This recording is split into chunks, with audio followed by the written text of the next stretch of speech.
Welcome to our first cyberware meeting. If anybody would like to address the board before we adjourn the closed session, please do. Seeing no one, we shall adjourn to closed session.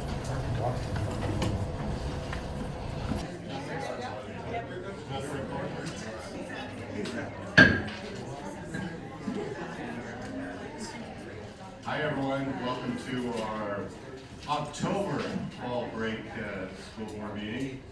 We have 5 board members are present, and Mr. Neely is joining us on the phone. Hi, George. Hello, Chris. Okay. George, could you lead us in the Pledge of Allegiance, please?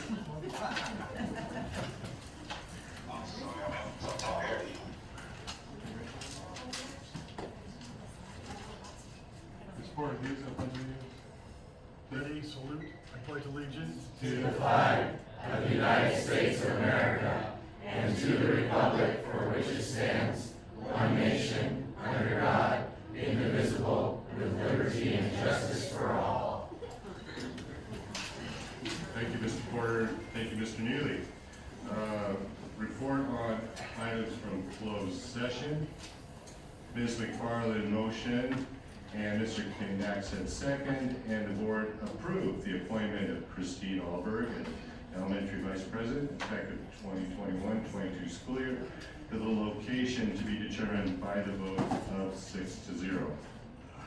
Also, in conference with legal counsel, Mr. Nava motion, Vice President McFarland second, and the board approved the settlement agreement of OAH case number 2021-08 0163 by the vote of 5-1. And there were no other actions taken in closed session. As I said, we have 5 board members present, 1 on the phone. As always, we're joined by our great staff. We have the executive assistant to the board, Ms. Armstrong. Welcome, Ms. Armstrong. We also have our IT tech extraordinaire, Andrew. Great to see you. And running our social media and our amazing grant writer, we have Chelsea Von. Welcome, Chelsea. We are not joined by students tonight because they are on their break, and I imagine with the rest of Lodi Unified or in Disneyland. But we look forward to having our students. Will be back, Dr. Washer, I think, at our next meeting, and we look forward to having them. We begin our meeting on a sad note. We are sad to announce that Ricardo Lupian, Mechanic 3 at Maintenance Operation, passed away on Saturday. Prior to his current position, Mr. Lupian also served as custodian at John Muir School, head custodian at Lawrence School, and as a Maintenance 3 at M&O. Please join the board in offering our condolences to Mr. Lupian's family and his co-workers at Maintenance Operations. And we'll take a brief moment of silence in his recognition.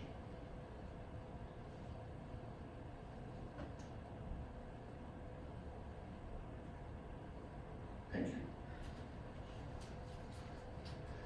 Also starting tonight's meeting, we would like to do some recognitions.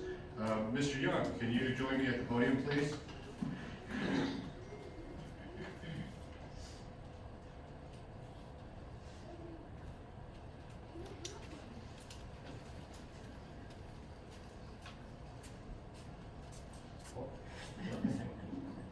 All right, welcome. We have this proclamation from the Lodi Unified School District.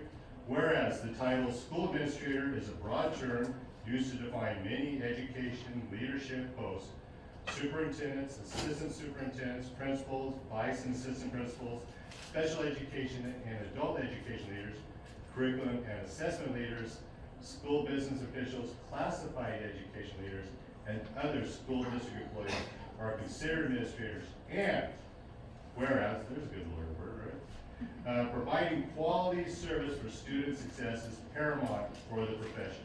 And whereas, that's our third whereas, most school administrators begin their careers as teachers. The average administrator has served in public education for more than a decade. Most of the California superintendents have served in education for more than 20 years. Such experience is beneficial in their work to effectively and efficiently lead public education and improve student achievement. And whereas number 4, the state, in the last whereas, try it. The state of California has declared the second full week of October as the week of the school administrator in Education Code section 44015.1. Now therefore be it resolved, the Lodi Unified Board of Education joins the state of California in celebrating October 10th through 16th, 2021 as the week of the school administrator by taking this opportunity to recognize the hard work of Lodi USD administrators as we continue to recognize, encourage, and support those who have a positive impact on our students and the educational system in Lodi Unified School District. We, as members of the Lodi Unified Board of Education, do hereby proclaim the week of October 10th through the 16th, 2021 as Week of the School Administrator. Signed this 5th day of October 2021, Clerk of the Board, Cordy Porter, and Ronald John Friz, President of the Board, Lodi Unified School District. Congratulations.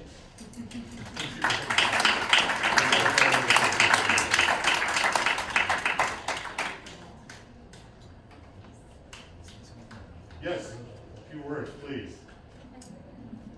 President Freitas, members of the board, whereas I was previously a site administrator, now in my capacity as assistant superintendent, I will say this, school site administrators, those who are at our schools working with our amazing children, do such wonderful jobs, and they have a hard job to do. All of us have hard work to do, but I know right now, principals in particular, vice principals, having a little break is a wonderful thing to regroup and prepare for second quarter. So thank you for acknowledging all the work that we do, and specifically the work that our school site administrators do, keeping those schools up, running, and safe for all our children. So thank you. Thank you.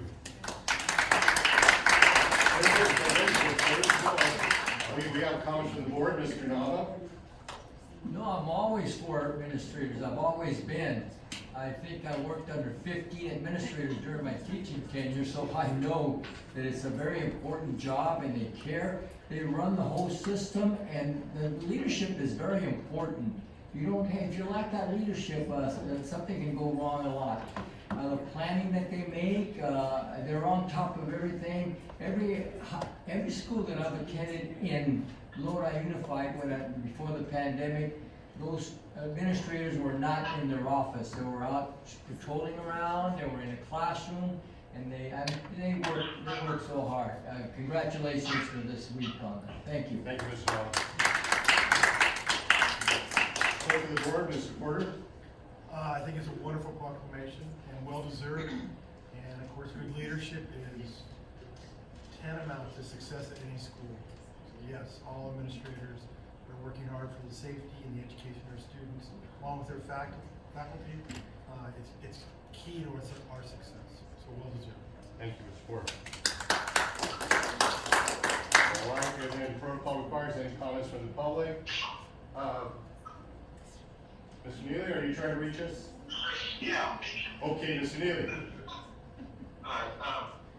Thank you, Mr. President. You know, being a school site administrator is an incredibly tough job. Because it's not just one job. It's so many things you've got to do. You've got to work with the parents. You've got all of the issues with the IEPs that's got to be handled. You've got scheduling. You've got everything. And in spite of the wonderfully accurate and precise direction that comes from the board, it's still a tough job. And I just want all of you to know how much I appreciate it. Thank you, Mr. President. Assistant Superintendent Young, please thank all the administrators for us. This is very easy for us to do because, in my humble opinion, I think Lodi Unified has the best administrators anywhere, probably in the world. So not just the nation, not just California, but in the world. But we greatly appreciate all of our work. Thank you, sir. Congratulations, school district.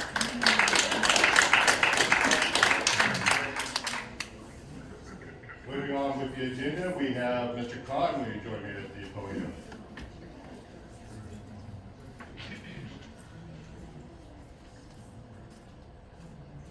Sir, we have yet another proclamation from the Lodi Unified School District. This is School Lunch Week.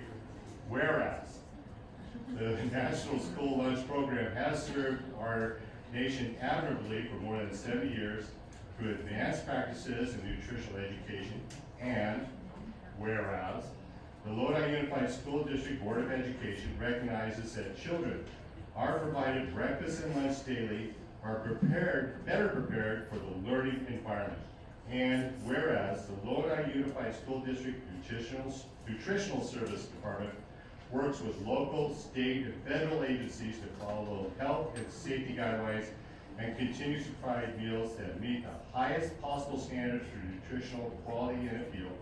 And whereas the Lodi Unified School District Board of Education continues to recognize and take great pleasure in commending the dedicated food service professionals and administrators who accept in the daily challenges of supporting education by providing healthy school meals to the students of the district. Now, therefore, be it resolved that the Lodi Unified Board of Education hereby proclaims the week of October 11th through 15th, 2021 as National School Lunch Week, and encourages all residents to become aware and concerned about their children's and their own nutritional habits in the hope of achieving a more healthful citizenry for today and for the future. Signed this 5th day of October, 2021, Courtney Porter, Clerk of the Board, and Ronald John Freitas, President of the Board. Congratulations, Mr. Khan, and the food services.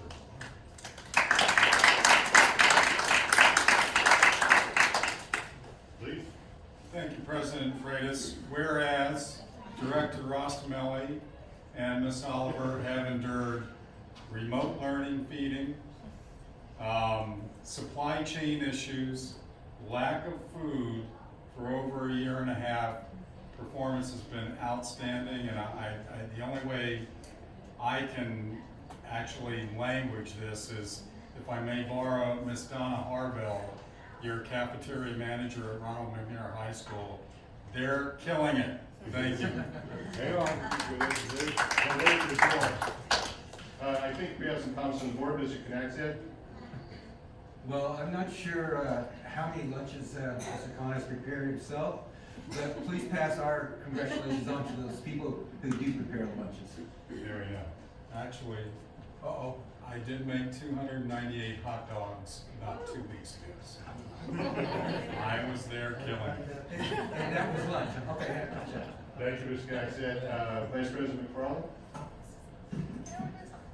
You took all my words. I was just going to say they've survived or are still surviving a pandemic, and I can't imagine with the food chain, transportation, and all the issues they've been through, their job has gotten continually more difficult as the months go on.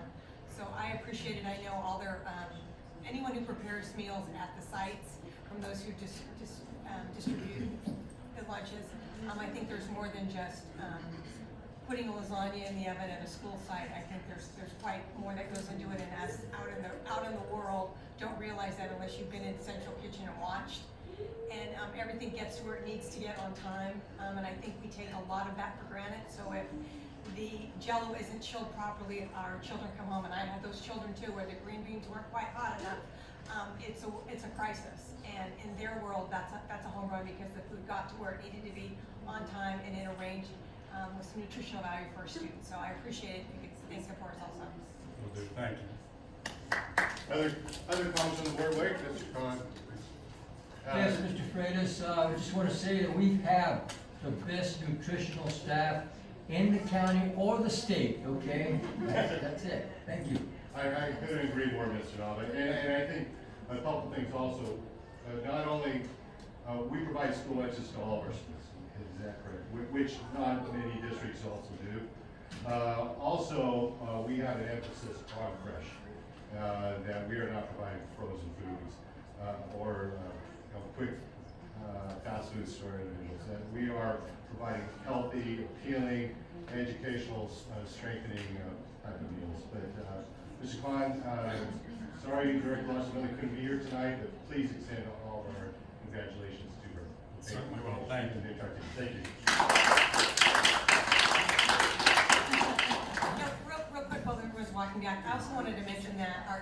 administrators are also doing, before COVID, I should say, had some really neat ideas with sharing tables. If you didn't want to drink your milk, or you didn't want your apple, they're doing some real innovative things at different sites where you can bring your food to a table and it's for someone else to get something extra if they're hungrier than, say, a certain child based on what they're getting. So our sites are all finding ways not to waste food, and I think that's pretty impressive with the hunger in our country. Thank you, Vice President McFarland. Okay, moving on with our agenda, we have our superintendent's report. Dr. Washer.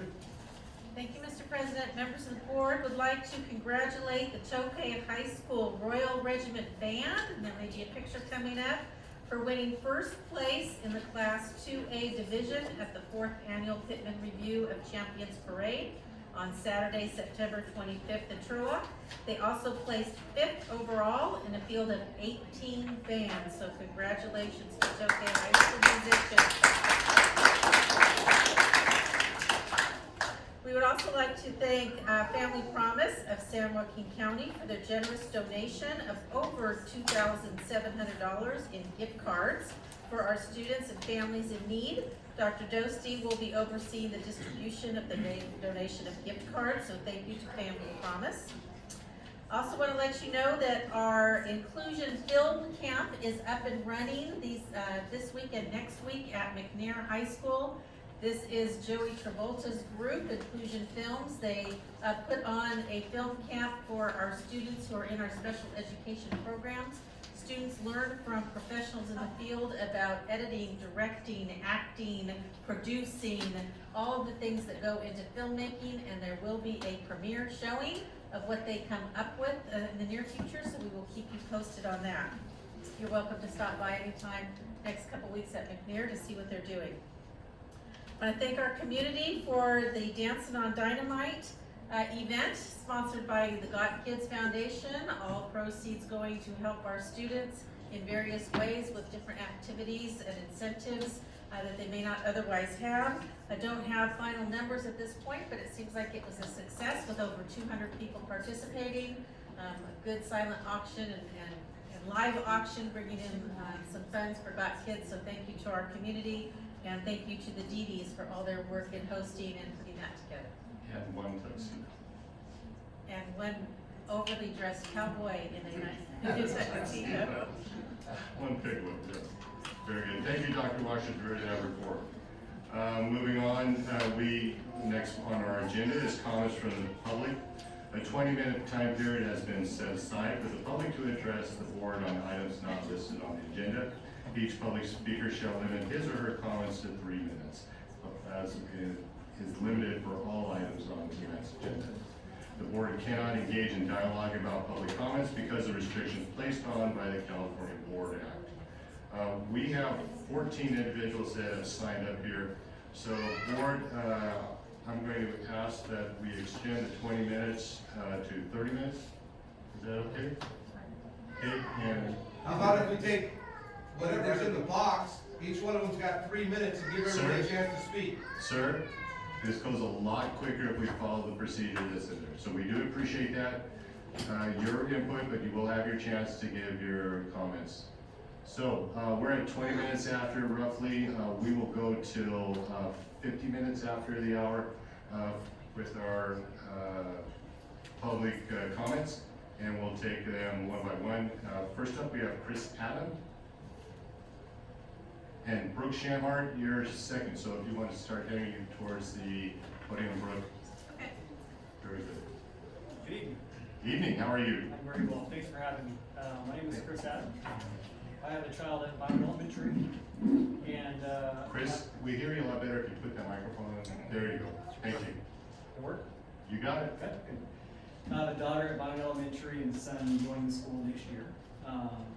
The vaccine mandate in the state of California. I can come up here and tell you my opinions. We all have our own opinions. I think none of us are going to agree. Some might, but we're going to have different opinions on the efficacy of the vaccine, how effective it is, how much it reduces transmission. But I think agreement is not looking very strong. What we can agree upon is that the state of California is hell bent on getting the vaccine into all of our arms as well as our children. And I think it's really important that the school board know there's a lot of us that don't feel the vaccines are safe. And I hope that they can make decisions in trying to mitigate having us pull our children out of the school system and finding alternative ways to get our kids educated. And one way that I think might work that other school districts are doing is they're having a, what's it called, like a waiver due to religious beliefs or personal beliefs. You know, LA Unified, I think they're doing it in some schools. And I think it's important that we're not gonna win the state.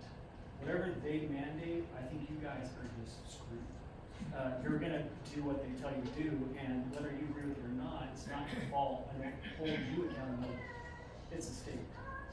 What I do hold you accountable for is trying to let us make good decisions for our own children, and we need time to do that.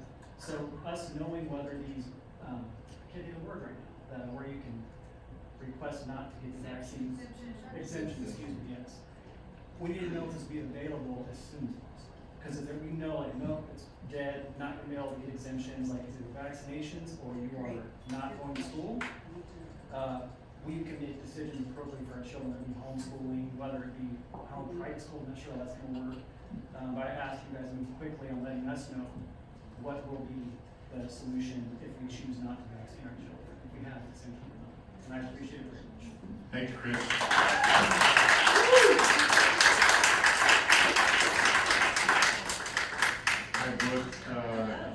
And Tiffany Ivy, you're up next, so if you want to head towards the podium.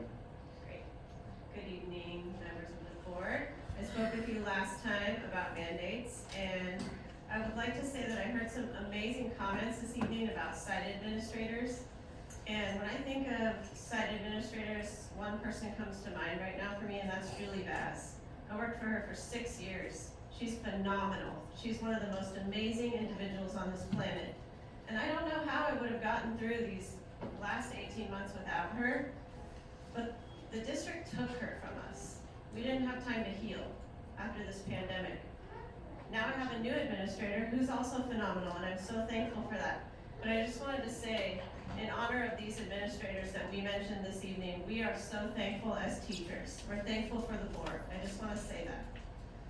Speaking of the last 18 months, all we've heard is follow the science. But they should be saying follow the money.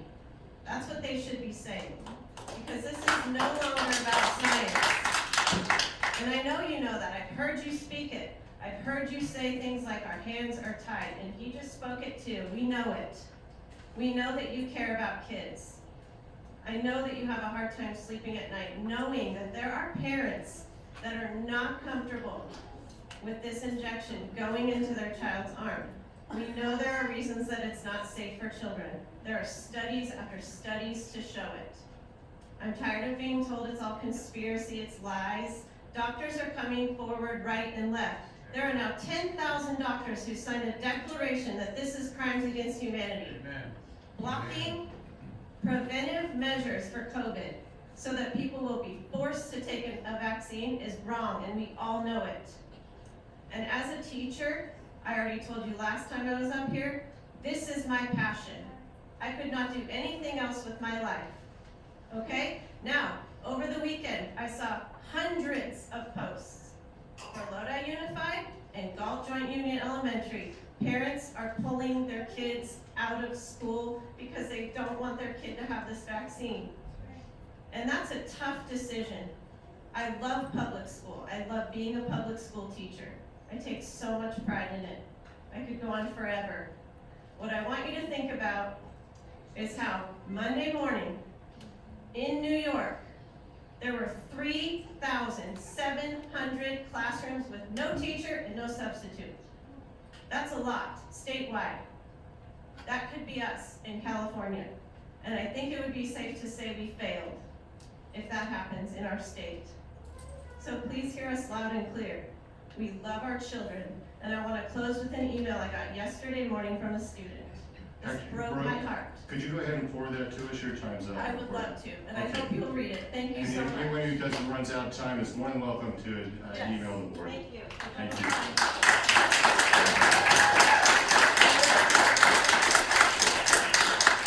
Thanks, Tiffany. We have Reese Mahoney is next, so you want to head towards the podium? Rice. Reese.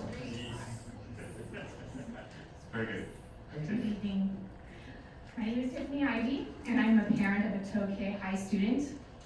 I'm here to speak to you tonight on America and freedom. What America means to me is freedom, to have rights, a chance to be yourself, to live and work where you want, to follow your dreams of opening a business, to travel where you want to go to the church of your choice, to go to the school of your choice. You do not have these freedoms in other countries. That's what makes America unique. These freedoms have been fought for years by our military, by my grandfathers, uncles, and cousins. We cannot so easily give them up. I will not give them up. America is a democracy. We can vote for our leaders. This means we can and will be voting for your positions. We live by the Constitution that was founded to protect our freedoms and to limit the government's power. All government leaders exist solely to serve the people. You are violating the Constitution. The Nuremberg Code is being violated. Anyone pushing or distributing this shot can be accused of crimes against humanity. You are going against our human rights, against our medical freedoms, by mandating a shot that has not been through proper trials and testing. Therefore, the long-term effects are unknown. I do know what my God-given immune system can do. It has been proven to fight the COVID virus at a 99% recovery rate. No one wants to talk about that. No one wants to mention our natural immunities or antibodies that we have. No one wants to talk about the treatments that are available to prevent and cure COVID. You're silenced if you mention it. Dr. Pierre Corey, a doctor of the Frontline COVID-19 Critical Care Alliance, told the world on December 8, 2020, that ivermectin obliterates this virus. Other countries have been giving their citizens the drug as a preventative and as a cure for COVID. Delhi, India saw a 97% reduction in cases in 5 weeks. Uttar Pradesh, a northern state in India, dropped from 40,000 cases to 2,000 in 1 month when they distributed ivermectin. Now they have roughly 400 cases out of 200 million people. Not a single side effect was caused. Yet when you look at these numbers here, you can see that the side effects and deaths caused by this shot. Keep in mind that Open Bear's website even admits that those numbers account for only 1% of the vaccine injuries. The actual numbers are said to be 10 times higher. The number of deaths from this vaccine, which is listed at 15,937, far outnumbers any vaccine ever produced. That graph in the middle shows deaths reported from all vaccinations from 1990 until now, in 2021. Tiffany, that's your 3 minutes, so thank you very much. Wow.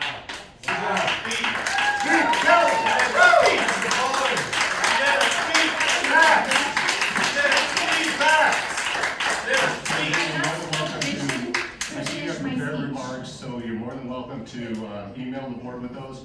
Now. I would ask permission to finish my speech. You know, we have a policy, the policy's been in place for, I think, about 50 years. Your policy's So- not right. Okay. Your policy's not They right. can't handle it, they can't say anything. Someone else can read it. Reese Mahoney. Nice job. You guys don't even wanna listen to us, man. It just goes in one Very ear and good. out the other. Hi. Okay, Reese. My name is Reese Mahoney. And Scott Wozniak, you're up next, so if you want to start at towards the podium. My name is Reese Mahoney. I've been a member of this community my whole life. It just makes me sad to see people so upset with our board members, and it's sad to see that we don't see any of you doing anything to go up to bat for our parents, our students, our staff. You're not giving us the choice in this mandate. And we can see that our human rights are being taken away from us. Government overreach will not end unless you come down to our level and get involved. I know some of you personally, so I speak to you personally. A lot of these parents want a Q&A for the parents and the teachers, a town hall, a response to our emails. We will take anything at this time, but instead of working with us, the district is hosting a vaccine and ice cream social at a local church. The only things that make sense is vaccine, masking, and testing compliance equals funding. So far, Lodi Unified has received $119 million. Wow. How much more is being held over your heads to trample our rights with forced vaccines and testing?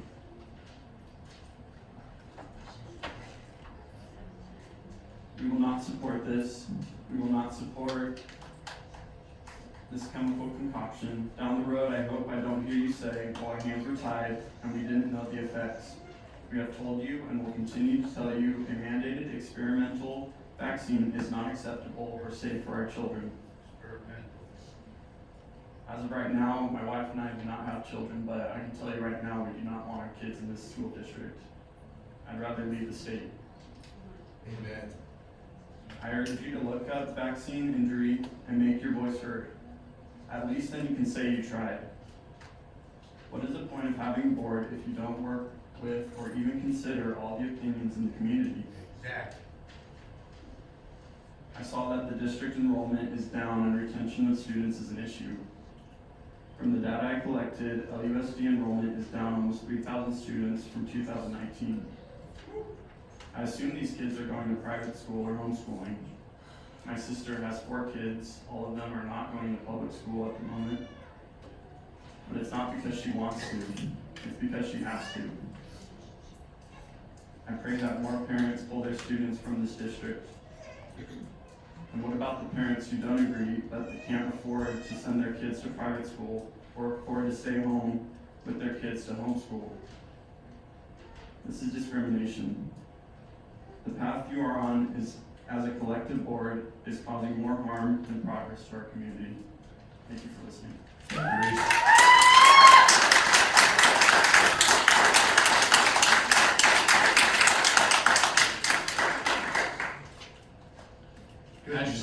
Ashley, where is it? Harry? Okay, you're up next, so anyway. Hi Scott, welcome to our meeting. Yes, can I get that 30-second warning if I get to that 3 minutes? Last time I did that, but just in case. I am here tonight to let you know that I am smiling tonight, but I am not laughing. I will not let you take my joy away. There's no way. Dr. Washer, a doctor in education, correct? Correct. Did you know that practicing medicine without a license is illegal? I hope Mr. Freitas, who is running for district attorney, can help you out with that. In the Let Them Breathe TRO lawsuit on September 30th, California admitted a week ago in court that quarantine and testing guidelines are optional, so your hands were never fully tied. Right. This state's opposition acknowledges that its guidance on testing strategies for K through 12 and close contact quarantine protocols for students are not required, and that local health officers should use their discretion to determine and implement appropriate protocols based on local conditions. Please stand with us next Tuesday, as many of us will be attending the San Joaquin Board of Supervisors meeting to let Dr. Parks know that she has been wrong this whole time. Excuse me, 1 second. Parents and staff, I'm talking to you right now. Scott? Stop allowing these dollar signs to dictate our child's upbringing. This Titanic is going down. Get on your lifeboat. There are wonderful homeschools and learning centers popping up all over our community. Reach out to me. I can point you in the right direction. These learning centers are emphasizing creativity, true health and wellness, and student-driven education. Most importantly, you will have the say in your child's education.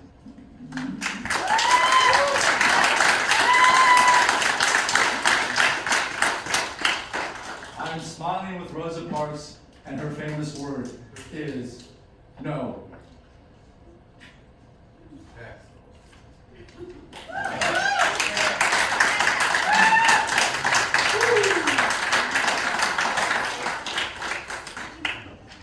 Fair enough.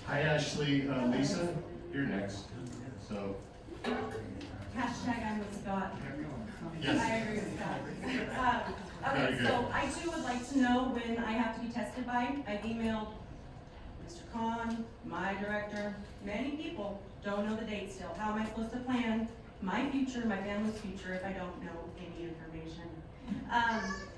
So I'm a speech pathologist in Lodi Unified. I proudly worked here for 4 years. Prior to that, I was a contracted employee for 6 years and worked throughout California. I settled down in Lodi and imagined retiring with Lodi Unified. We know SLP retention is an issue in this district. Last year, when 4 SLPs left, I stayed because I believed the board and the district representatives would make good decisions. This year, LUSD has 4 teletherapists from all over our great country. I appreciate the teletherapy service, but for many, it is not appropriate. I'm going to speak about this in the future. I don't have time right now. I want to speak on something more urgent. You will be down another speech therapist if these unconstitutional mandates are really enforced. I know I am only one. I am not special. But you are alienating so many more from all departments: transportation, nurses, para-educators, special education teachers, substitutes, coaches, parents, and most importantly, our kids, our students. Are you prepared for how this is going to impact our already short-staffed district? I heard that kids were dumped into 4 hours of PE in lieu of classroom instruction because we did not have enough staff. That is definitely a failure.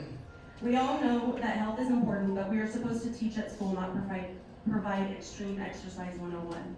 I am new to all this. I hear people say that you are not all for the tyrannical mandates, but I don't hear you speak out against them. What I do hear is the following statement, which seems to be common: well, our hands are tied. I have heard that here in Lodi and at meetings all over throughout the country. You all collectively, the board, superintendent, all of you with your PhDs after your names, years of experience, much more wise than me, were essentially elected by the people. You are a group of great minds and hopeful representatives for the people. You are, but it sounds like you all have given up and are not accountable for what is happening in this district. I am certain giving up is not how all of you became successful and so influential. I mean, we have a DA, which thank you, and you're running for DA, super exciting, super influential as well. Mr. Neely is a veteran. Thank you for your service, Mr. Neely. In short, we know you fought hard for what you have achieved, and I would like you to fight hard for your community now. This has gone on too long, and we deserve your recognition. It is time to work with us and replace your complacency with care and accountability. Because our words and hopes are deliberately being ignored at this point, this is how I feel. I have begun working with the county-wide group, San Joaquin County Liberty Coalition, to promote positive change outside of this realm. I won't give up on LUSD, but I also won't continue to waste my time with people who insist their hands are tied. Thank you, Be the Ashley. change you want to see. Thank you. Thank you very much.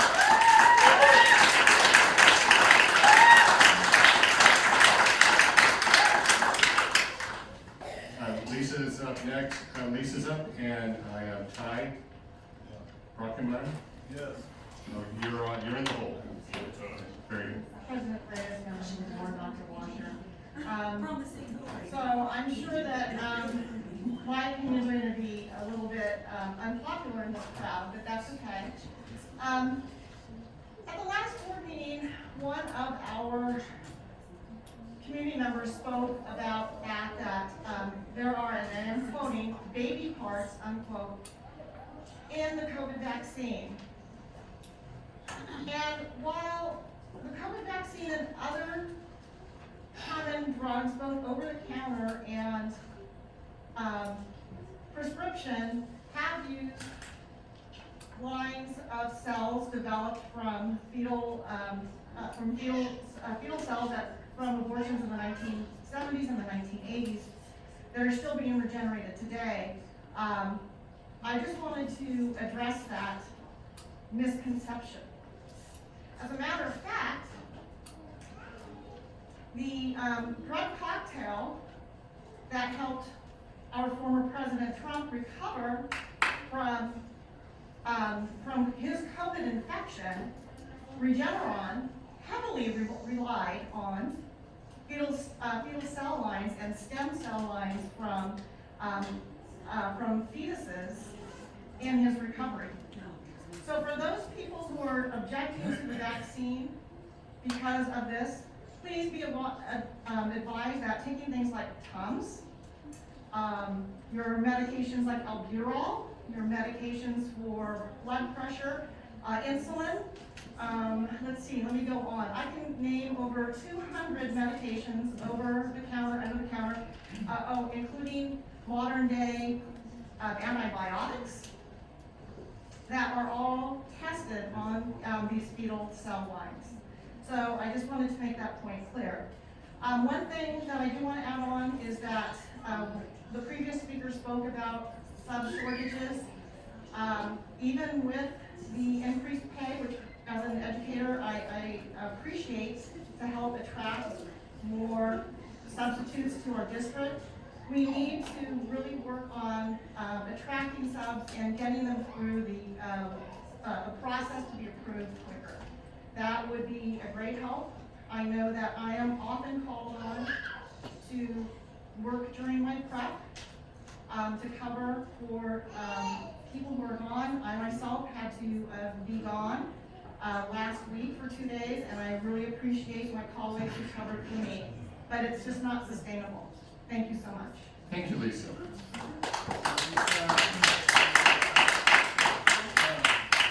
Okay, Janessa Weller, you're in the hole, so hi.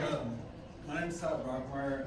This vaccine is it's hurt and killed people I love and care about, and for you to force that on our kids is wrong. And if you guys want to do that, I will pull my son from school.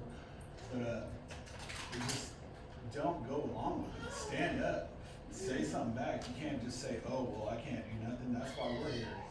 But with the remainder of my time, I'd like to surrender my time to Miss, because I feel she had a very good message to say, and that's all I got to say. I'm gonna pull my kids. What are you guys gonna do if there's no more kids? Like a vast majority of kids leave the public schools. That means funding goes down, right? But you still got the COVID money and all that stuff. But like, what's the end result here? I want my kid to have a social life in school, in public school, but you can't do that when you go along with, a state mandate. It doesn't make sense. But anyways, here's All right, thank you, Todd.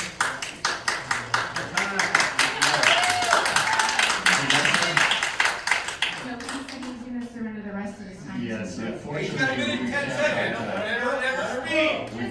we can't finish on this, sorry. But you're more than welcome to email all of us, and we like that. You guys work for us. Thank you. You guys work for us. No, he's not done yet. Out of time. the CDC itself even says that if you can still contract the virus even after taking the injection, so you want us to play Russian roulette with ourselves and our kids with a shot that we know causes harm. Recently at UC Davis, a stratified national database analysis was done on myocarditis, which also killed my loved one. In children ages 12 and 17, they came to the conclusion that children in this group are four times more likely to suffer severe cardiac reactions to the vaccine than they are able to be hospitalized or die from COVID.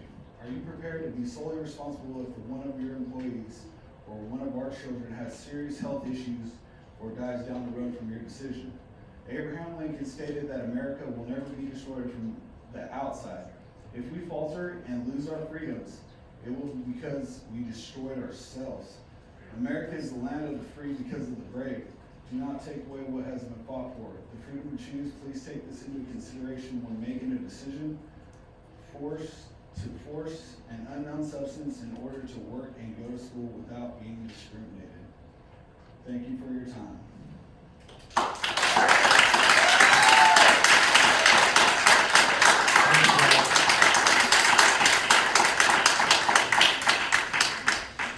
Janessa Willer.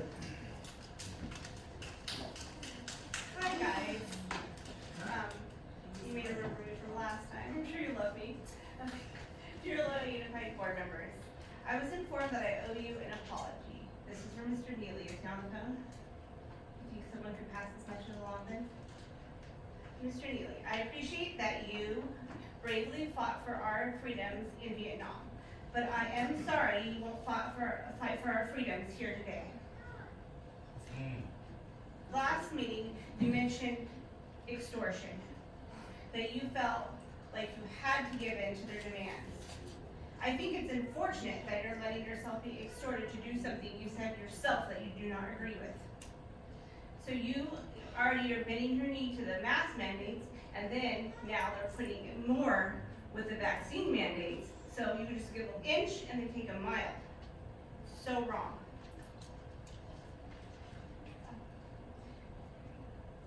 Going along with evil because you feel bullied into it is just as bad as doing evil yourself. Speaking of bullying, us unvaccinated employees feel like we are being bullied at work because now we have to spit in a vial and leave it in a box where everybody can see that we have our vial in our box so that they know we're unvaccinated, and so our medical information is just left in public for everybody to see. That is so wrong. We are feeling segregated, so you might as well just put a star on us right now.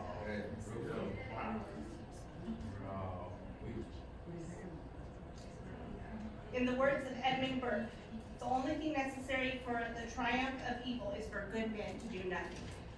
I ask you, what are you going to do? Thank you. Thank you, Jess.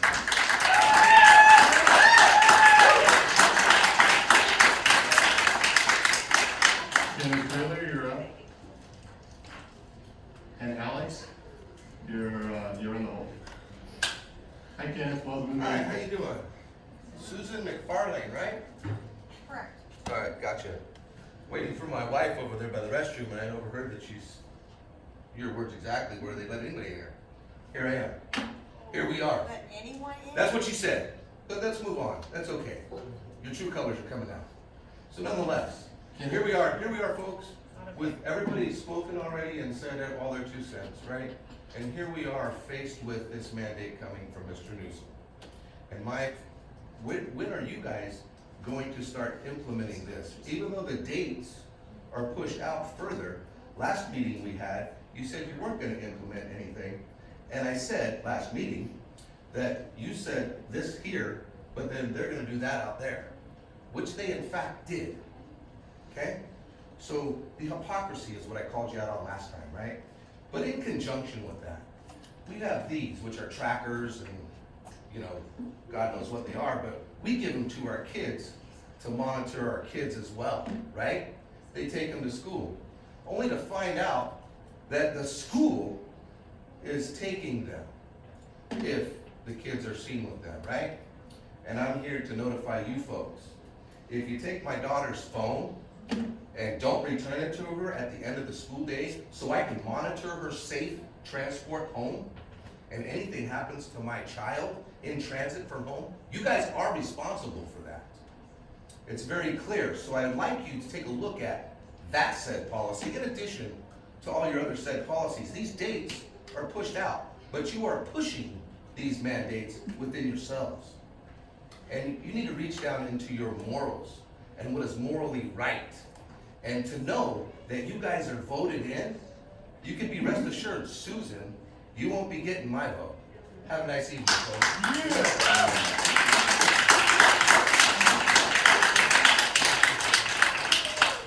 Alex? They're all gonna vote. All of them. Hi Alex, welcome to our meeting. How you doing? Good, how are you? Like I said before, I was here last time, not happy. There's a lot of substitute teachers, I'm a substitute teacher in the school district, started last year and everything shut down. Okay, it started again. 2 months later, oh, I gotta take the vaccine mandate, huh? Coercion, right? Yeah, so you guys can get some money. Except I'm not gonna take it. There's a lot of people who are not gonna take it. They're not here. There's some here. I do not consent and I will not comply. A part of freedom is not coercion. Coercion is not freedom. I mean, I don't understand this. I do not consent and I will not comply to a weekly test. What am I? A sheep? What am I, cattle? Or we're, you know, we're what, farm animals to be tested all the time? What is this? What is this? Because if I don't stand up now, what's coming down the pike is they're going after the corporations. And they're going after all the people who are employed. Okay? They're doing this in the airlines. They're doing this in the military. They're doing this everywhere. What about Silicon Valley? Small corporations. What is this? If the buck stops, it's going to stop now. And you will be liable. Lawsuits will drop. City of Los Angeles has a huge lawsuit by firefighters, police officers. City of San Francisco, huge lawsuit going on. Wake up. Personal. When are you going to wake up and start standing up? Remember, I was in the private sector. I worked in Washington, D.C. And you know why I'm not in Washington, D.C.? Because I didn't sell my soul to the devil, to the deep state. I had my chances. Boy, do I have my chances. All these politicians you see on the TV screen, I've seen them in the halls of Congress. I saw the type of people they were. And I said, no, I'm not going to be part of that. So you guys need to start standing up. Come within yourselves, say, we're not going to deal with this. If enough school boards stand up, if enough cities say no, if enough of you say no, Governor Newsom is the emperor with no clothes. Start standing up. Thank you, Alex, and thank you for all of our speakers tonight. We're past our 30-minute time limit. Thank you very much, everyone. So we will be moving on with our agenda. So consent agenda A. Do any members of the board wish that any... I thought you was gonna let everybody speak. We already discussed that, sir. We discussed that we set aside 30 minutes, so. They don't care. Thank you. Yeah, they don't care. All right. Okay, we're going to take a recess and we will return. Thank you.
I wasn't there. Very good. All right. Welcome back from our short recess. We're here resuming with our agenda. We now have consent agenda A. Consent agenda A. If any board members wish to have any items pulled on consent agenda A. Any members of the public wish to have any items pulled? Yes. A1, A5. Thank you, Michelle. All right, it's remainder of consent agenda A. Chairman, I move we approve the rest of routine agenda A. Thank you, Mr. Knopf, for your motion. Thank you, Vice President McFarland, for your second. We have to do a voice vote, I understand, because we'll do that today. So we'll go ahead and call for the vote. Mr. Neely?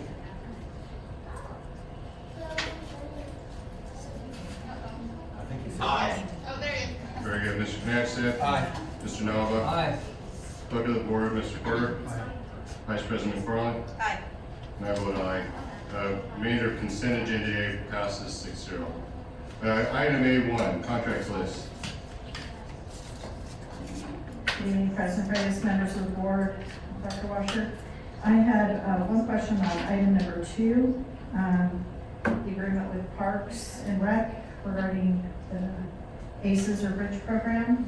Can you tell us, is this approximately the same as years past?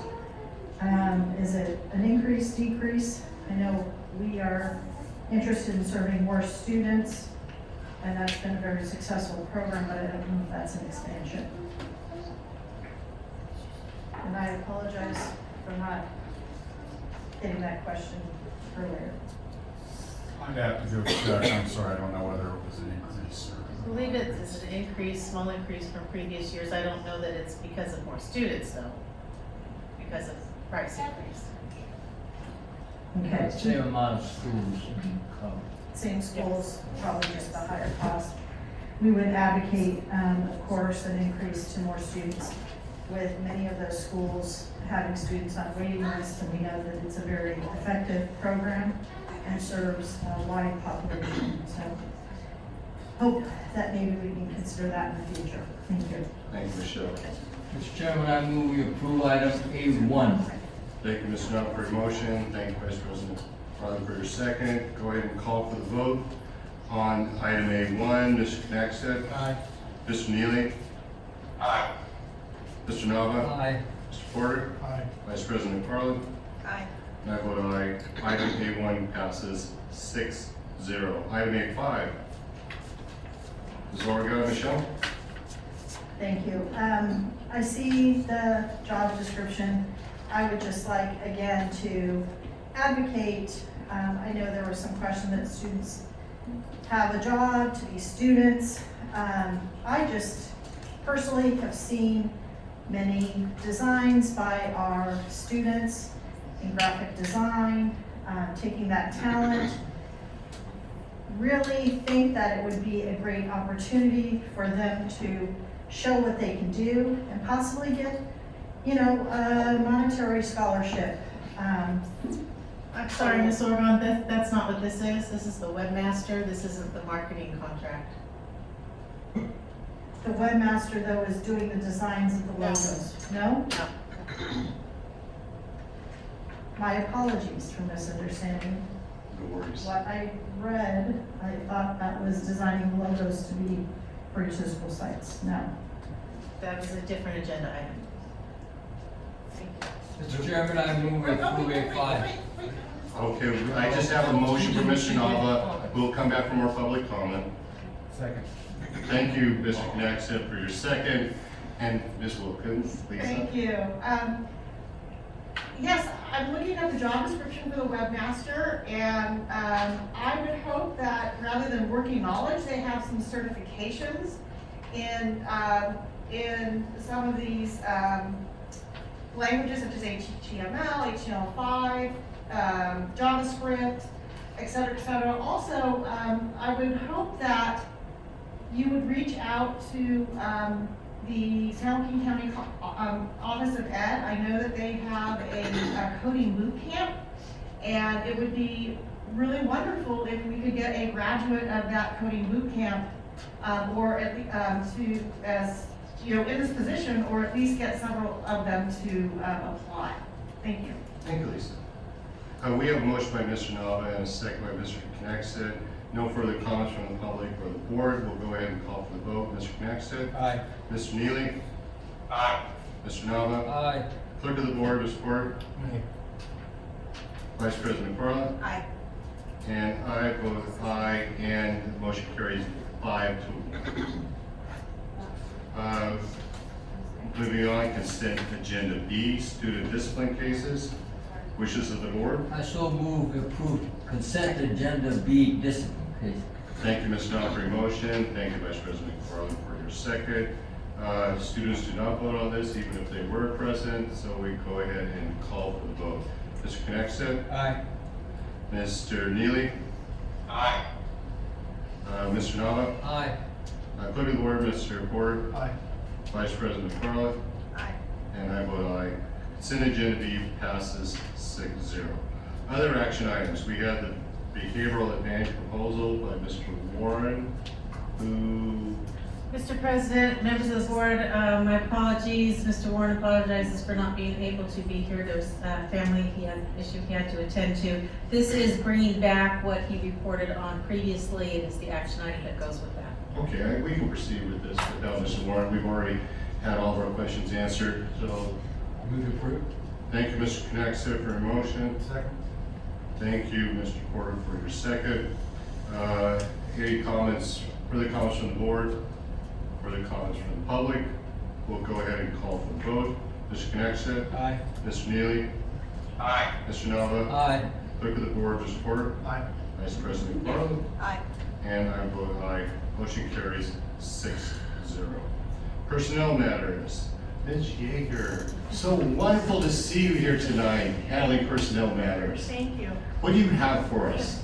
Mr. President, routine personnel matters are presented for your consideration. Thank you. I move we approve personnel matters. Thank you, Mr. Nod, for your motion. Thank you, Vice President McFarland, for your second. Ms. Yeager, thank you for that wonderful presentation here tonight. Oh my, such a step up from what we usually see. That's not true. Michael is obviously one of our favorites, so as you are too for your presentation. Yes, yes. And Leonard's one of our favorites also. So many, because it's, love in this. you know, it is Administrators Week, so, you know, we're making sure we get it all passed out. We have other comments from the board, or comments from the public. We'll go ahead and call for the vote. Yes, Michelle. Thank you. We just asked that, with the correction to one employee be noted, for a change on the agenda to a mistake that was, wrongly or typed. Very good. Thank you, Michelle. Any other comments from the public? We will go ahead and call for the vote. Mr. Connexted? Aye. Mr. Neely? Aye. Mr. Nava? Aye. Clerk of the board, Mr. Ward? Aye. Vice President McFarland? Aye. And I vote aye. The motion carries 6-0.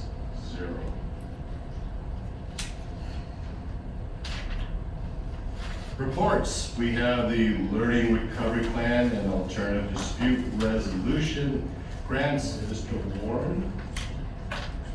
Thank you, Mr. President, members of the board. I will do my best to start this, but we'll probably have to defer to my colleagues to help out in Mr. Warren's absence. Basically, what this is that we will be receiving additional funds for special education. This is an increase to the maintenance of effort, but the state also has an increase to their maintenance of effort, so it kind of just trickles down to us as well. There are basically two pots that equal about $3.5 million over the course of 2 years, so it would be half of that 1 year, half of that another year. The purpose is to increase services to students, and I have no idea if I'm what slide I'm on or if I'm even following slides, but you could, thank you. So those describe the two different pots. But basically, it's to provide additional services to our students in special needs areas.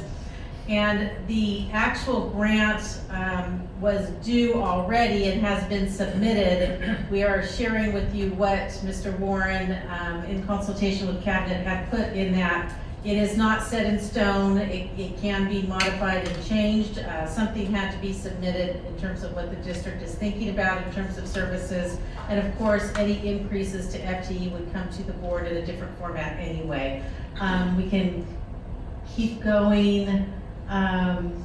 This talks about the maintenance of effort increase, but the CDE is also experiencing that increase, so it can pass on to us. We can go to the next. I know this is really small, apologize.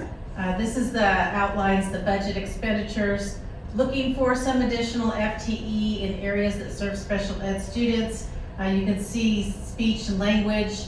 You can see some translation, some time carding for folks who are already here. You can see that there's some materials and supplies, contracted services, and then somewhere on there, there is, maybe it's the next slide.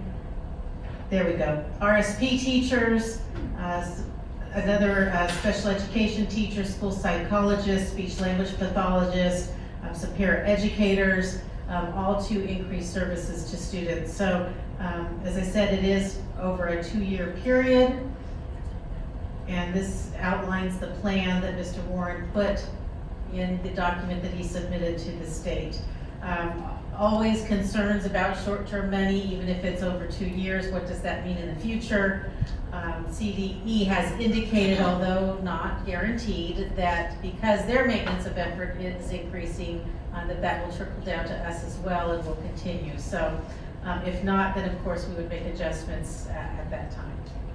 Very good, thank you, Dr. Washer. Comments from the board?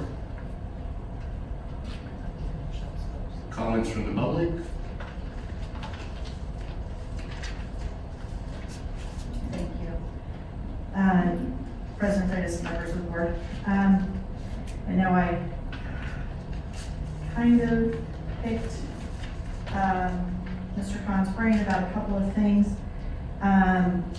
One, if we are doing ESY, would the higher rate of pay be applicable for our special ed teachers under this grant? He did not think so, so my next question then is with regards to, I think it was the last page, where it's under certificate salaries. Are the 7 RSP teachers, itinerant special ed teachers, psychologists, and pathologists, are those additional positions, or are we funding current positions? Additional. So would that possibly alleviate RSP positions that are currently split between sites and make them whole again? I cannot answer that. I would have to have you talk to Mr. Warren about what the assignment would be. The intent is for more services, not to supplement services that are already in place. Okay. The paraeducators, the bilingual, the Spanish language translator, available to parents for SSTs, IEPs, and other meetings. Would this help the special ed teachers to not in the classroom, but just with documents as I read it? Is that correct? During the meeting, such as an IEP, would help all the staff who are involved in that IEP. Okay. Okay, and then the materials, I know that that's been an issue with many of my special ed teachers, is actually getting the materials in time. Is this an overall material adding to what they've been budgeted for supplies and materials? It will be in addition, if that's your question, is it in addition to what? Yes. Okay, thank you. Thank you, Michelle. Right. I think it's already approved because we did this on October 1st. But anyway, this was a report item. We'll have more information coming back at a future time. Mr. President, members of the board, it is information on what we have submitted to the state. When we do move forward with any positions, of course, then that comes through a different venue with the board through budget changes and that type of thing. And if there are changes to the plan, then we would bring that to board. Very good. Thank you, Dr. Washer. Thank you, filling in for Mr. Warren. Our next report item is the ARP, ESS Part 3, and the ROSIAS CTSS with Dr. Sally, and that's not easy for you to say, is it? E-I-E-I-O. All right. And Dr. Sehal, so very nice to see you. Good evening, President Freitas, members of the board, Dr. Washer. We'd just like to briefly spend a few minutes going over our executive summary slides. There's a pretty lengthy amount of follow-up slides and data that you were presented with the agenda. So we'll dig into the executive summary first. Basically, this is the American Rescue Plan is the tagline for the funds that were passed this spring by the Biden administration, and it was funding is more commonly known as ESSER 3, the third iteration of ESSER, and the tune of the funding is $71.5 million. We need to submit a plan by the end of the month, so we will come back to you next meeting for some finalization and request for approval of it. But we need your input now, as we have conferred with our community members and bargaining groups over the last couple of months, which was required of the plan, and we're reporting to you what we have heard. The question we posed was quite simple to start the conversation. What is most needed in Lodi Unified to improve student academic achievement and learning outcomes? So I'm going to turn over to Dr. Sehal to cover the first couple of slides. All right, thank you.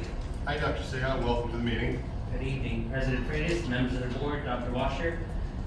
As Dr. Solly mentioned, much like the LCAP, the ESSER 3 expenditure plan required us to collect stakeholder input and have public meetings. We began the meetings in late August and continued into mid-September. We held several employee group meetings in addition to community meetings. We also enlisted the help of site principals to get additional feedback from their stakeholders. We also thought that that would help the site principals to be able to respond to site-specific needs.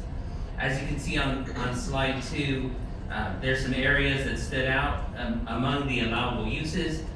This is federal grant funding, so there are 15 allowable uses for the ESSER 3 funding. So taking all the stakeholder input, we had to look to see what ideas were allowable under the federal grant funds.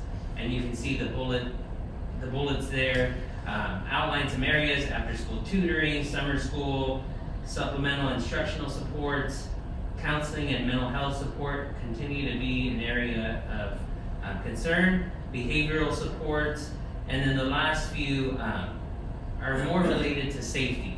I know HVAC was another area that was highlighted by many stakeholders, and providing outdoor learning spaces to make it safer for students. Those types of additional resources to make our school sites safer. The last one, we have ordered lots of technology. We have also experienced some supply shortages and some shipping delays. So while we're continuing to order technology, you may have heard there's some shortages. Those are related more to the supply shortages and damage that happened during the pandemic. But we are continuing to order more technology to make sure our students have the devices they need. Next slide, slide 3. So in the thought exchange, which we used to collect the input, there were some areas that were valid ideas. However, with the federal grant funds, they're not allowable uses. So on this page, we did want to highlight some areas that our stakeholders felt were important. They were highly rated. However, under the federal grant funds, we have to have research-based interventions and resources. And so we have to make sure that anything we implement is, backed by research. And you can see here some areas that either aren't allowable because they aren't research-based or they're ongoing costs. And as you know, these are one-time funds. we don't wanna support ongoing costs with one-time funds. So for example, the third bullet there would be an ongoing cost. We can't support that with one-time funds. Hand it back to Dr. Solly. He's gonna go over some challenges and also some other information. And that bullet on slide 3 about increased pay, that really refers to salaries, so Stephen Collins and such. We are very able to provide additional time with these funds. Just some challenges to cover, simple things, and these aren't really necessarily the major ticket items, but they're the challenges we're facing. I think we're on the next slide. Yeah, the next slide, please. We've offered sites this year an allocation for field trips and camps and such. The fact is, we have a lack of drivers, as you're aware, and so they've been thinking, well, we'll just go to the private transport. Private transport also has a lack of drivers. So it's unfortunate that some things we really want to move forward with were prevented from. The struggle with staffing and paraprofessionals. If you recall, the ELO money in the grant, there was 20% allocated to paraprofessionals, hiring and retaining. And so it's just, that is a challenge filling those spots. However, we have offered to any less than 8-hour classified member the ability to provide more time card support through time cards. Many of them have accepted that, and we are working to fill as many as we can to do additional hours in their class, or in some certain cases, if there's another need, they may be working out of class, but they'll be getting paid the higher rate. So trying to increase as much service as we can to our sites with our current staff. One of the items, that third bullet there, low demand bullet, one of the items that we probably utilize a lot of these funds relatively quickly and have a positive outcome would be to extend the day or a year. There is research that validates a longer day or a longer extended year provides extended learning, obviously more instruction, more learning. The challenge with that is, though, both staffing and community members are not asking for those items per se. They are interested in some summer school, clearly, and some short-term, maybe some intercession work, but that bullet there could chunk out a lot of funding if we were to do an extended year by the term of weeks or add an hour to the day, but that's just not the demand that we're getting feedback from our community. And then time is clearly limited for all. We can allocate some professional development funding, but many of our teachers are working already additional time in either tutoring after school or working at prep, and so we're just struggling to find time. Time is obviously always a valuable asset, but right now it's certainly more so. A couple of spotlights I do want to bring, so I don't want to end on a sour note there, but we are looking for, with approval of this plan, to institute a long-term English learner summer school. I worked directly with this in my previous district for 3 summers, in which we focus in on our long-term English learners to get them reclassified. And additionally, there's a twofold facet to this. The other piece is professional development for the teachers that work that. Every classroom had 2 teachers with the co-teacher event. And in the morning, they would provide instruction. In the afternoon, they would stay for professional development. It was a wonderful summer school. We worked in conjunction with the county office, plan to again. And as you may be aware, our redesignated students, once they reach that level, often and frequently at all levels, outperform their English-only counterparts. But first we have to get them to that point of redesignation. The challenge we find is students who are stuck at a certain level, like usually they can't get past the writing component or something like that. And we've got to get them over that hurdle so that they can continue to excel.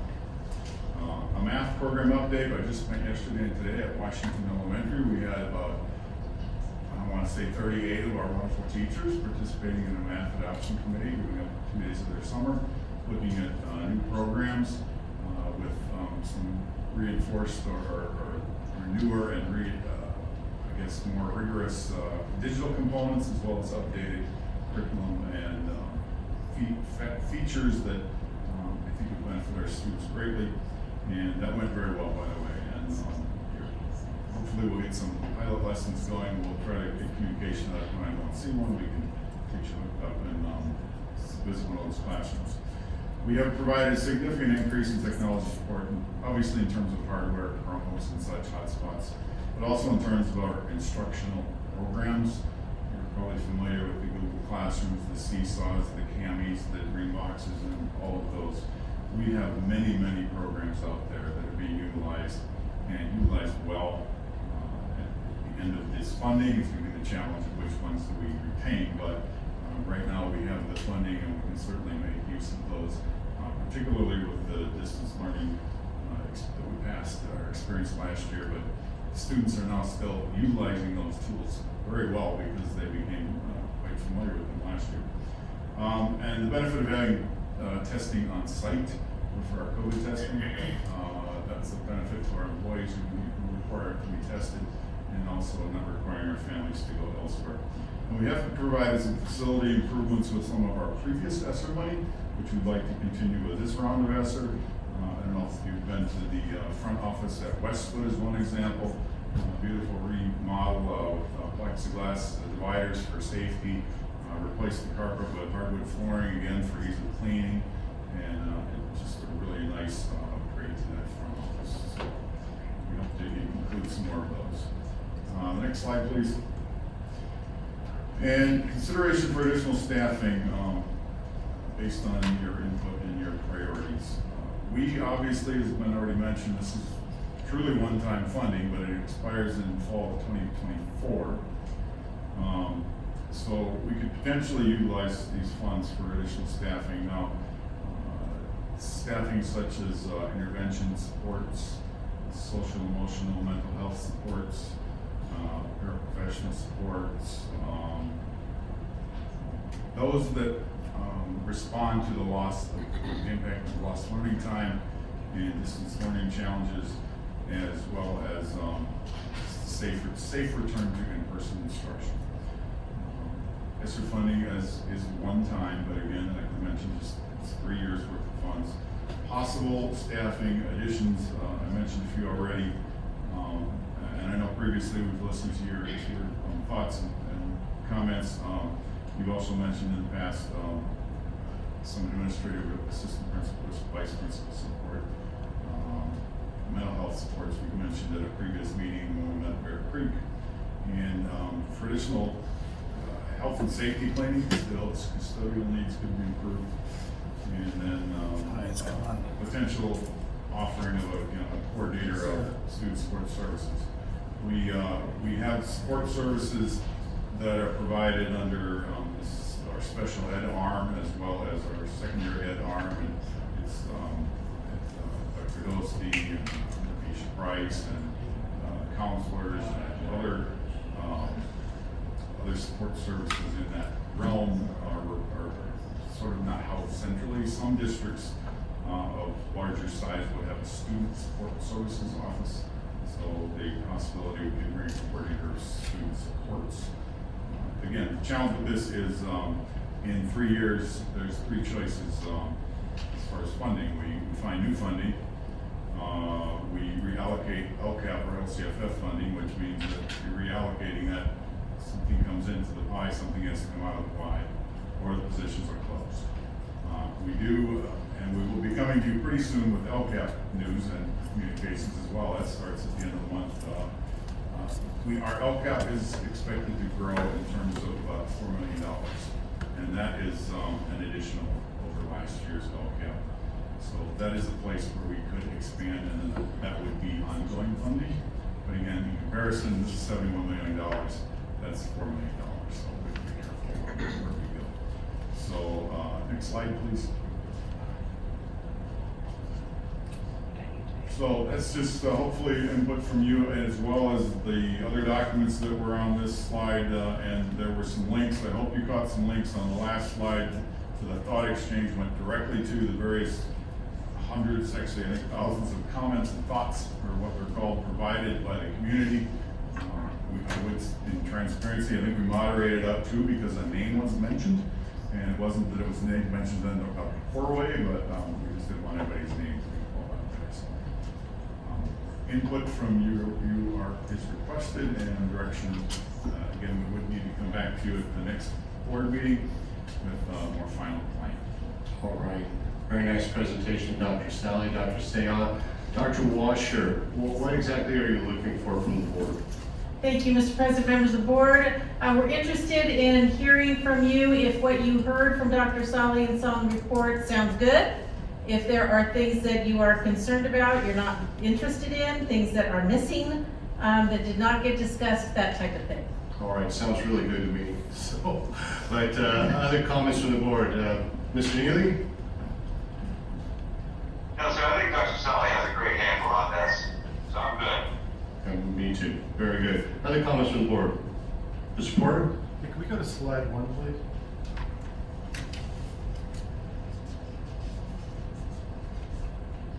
And then slide down a little bit, maybe it's on slide 2, I'm sorry. Yeah, I'm looking at bullet number that says behavioral supports, counseling, and mental health supports, those 2 bullets. How do you quantify that? Well, that would really refer back to the meeting when we met at Bear Creek, and we had a plan there for some behavioral BCBAs and psychologists, and I don't have that slide handy with me, but they're to provide direct support to students in terms of not so much academic counseling, but mental health counseling. Right, again, how are you gonna quantify the need? I mean, you asked for behavioral support.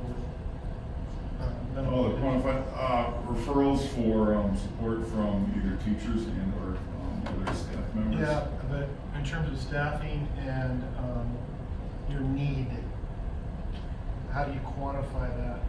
Mr. Porter, members of the board, I don't mean to interrupt, but we also have the universal screener from Panorama that we started last year. That will also be a tool that we use to identify needs. That's part of PBIS, right?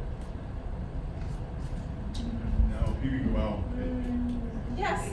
it can record the data from there, yes. So Aisha Bryce in the counseling office would be better able to answer your question, but. Well, I mean, you're asking for this and I'm saying great, and I'm just trying to wonder, where do you draw the numbers? So on how much you get? We would go back to Mr. Warren and Ms. Bryce and the counseling group to determine that how they feel that they are either short-staffed or that the need for an additional. When we presented at Bear Creek, Mr. Warren had concluded that there was a potential benefit to adding 2 BCBAs, but that would be a harder sell because first we need those job descriptions. So I don't have the exact number for you, just like no, I don't expect you to. I was just wondering what kind of. The Panorama would be one source, but also the practitioners who are currently working with the students and their need for additional support. Obviously, a place to go with additional VPs or assistant principals would be talking with the principals themselves and the superintendents behind me who are attuned with how many are on staff currently and whether they would feel that we would need 3 or 4 or 6 more, and which particular sites they would be assigned to. No, it's slide 3, I think it is. I might be wrong. Can you go to slide 3, please? And thank you for listening to me, Mr. Sullivan. Slide 3. Gaming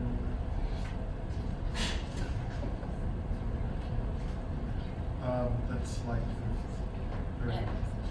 I really want to spotlight, and you already said that, spotlight, long-term English learners, summer school. I thought that was outstanding. My other concern that's not mentioned, maybe I'm just being naive, is what about our migrant kids that are going to be leaving during, the break, so to speak, that stay extended period of times outside. Are we doing anything extra for them inside this program? Inside of this program, not at this point, but we certainly can. That's why we're coming to you. Right now, we are outside of this program. Our migrant program is providing after-school tutorials, and then every summer we do have a summer school with migrant ed.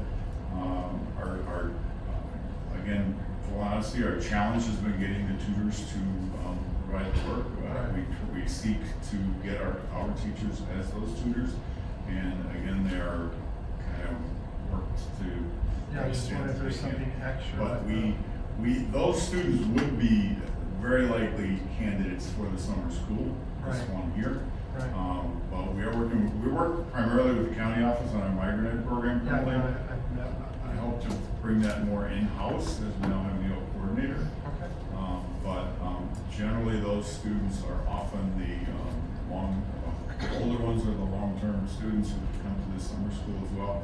And as we have had summer school with migrant for, I think, every summer, they are perfect candidates because they're still around. They don't necessarily leave or go somewhere else as they unfortunately leave in the west in the winter. We like to see them come back and join us for the summer school. So. Well, I was just wondering if there's something extra we can do during their time gone, given that we have this extra money to maybe try some things?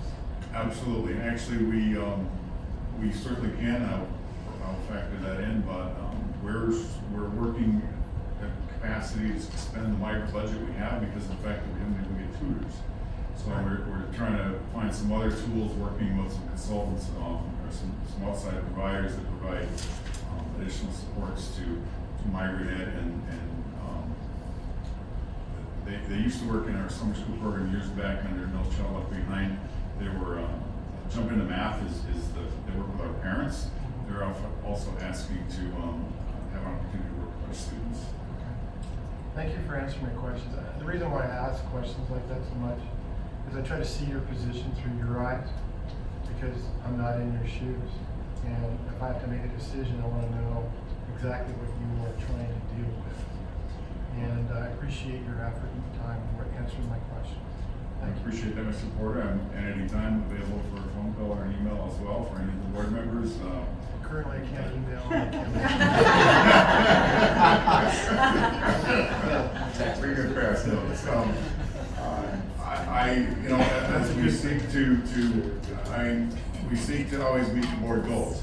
And they're short and succinct, but even with the math adoption committee today, that was front and center on screen. We try to meet the math goals. So I appreciate it. I just try to see it through your eyes. Thank you. Yes, and I too appreciate the long-term English learners summer school. I think that's a great idea, and I look forward to seeing its implementation in our district. So, and thank you, Mr. Porter, for recognizing that. Other comments from the board? Vice President McFarland, yes. Thank you. I have a couple actually. The first one is, I know we can't reduce class size, and you were very clear about that on the slide. I'm wondering what else we could do to put more hands in a classroom to help students. And I know there's probably built in there, it just didn't seem up front and center. That's one question, and you can explain that if you want, or show it on next time when you come, a little more broader scope on that. Absolutely. And by the way, I failed to mention that one of the attachments is the actual ESSER plan itself draft. So that's in there as well as some, this will be much more detailed next time you see it as far as the breakout on the different categories. So what can we do? As long as it's generally not a teacher rostered to a classroom, so an intervention teacher is a perfect example of that as additional supports. If it was in the realm of a special ed, obviously that's going to fall to be an RSP teacher, but generally additional teacher supports that don't have their own roster. They do push-in support or pull-out support. I'm even thinking outside of, a credentialed teacher, is there aides or additional, assistance to an actual teacher that could be of use? Absolutely. We are more than interested in finding more paraprofessionals and bilingual as well as non-bilingual. Ideally, it'd be great if we had enough. We could focus on, maybe a mathematics paraprofessional or an English language arts paraprofessional, so that they could support the intervention teachers directly. And actually, the 6 intervention teachers we got just recently started this year. We are trying to provide them support for their paras so that they have that focus because they're focusing on literacy, so they're focusing on ELA, and we want to have the paraprofessionals be able to be sort of right at their side. Perfect. And then my last question was, when you brought this way back when to us, one of the things I asked about is to think outside the box. Is there anything with music, art, pets, something outside the box that might be unique for mental health or even student welfare that would maybe, I don't know if it fits into any box. Yes, it does, and just, for your information too, there are some after-school programs looking into some musical supports and such, but, we can certainly provide more, musical, resources. We, again, have, a full roster currently of our music teachers, but that, as far as a program, that could potentially be something that we could consider. We have to figure out how that would work amongst the various schools. Yeah. And then It'd be hard to give it to certain schools and not all. Since Mr. Heberly's not here, and I know we would ask you, and do you have anything planned for science? We have a lot of STEM really related. I want to say specifically science, but go ahead. Great question. We actually are working with our science coaches to purchase additional STEM materials. We have actually the purchase order just printed, and we have 3D printers that are going to be soon be going out to all of our high schools and middle schools. So we're working with our site staff to figure out the location and provide the training to those staff. We are also supporting the expansion of Sound in the Classroom. You may have remembered that news story last year.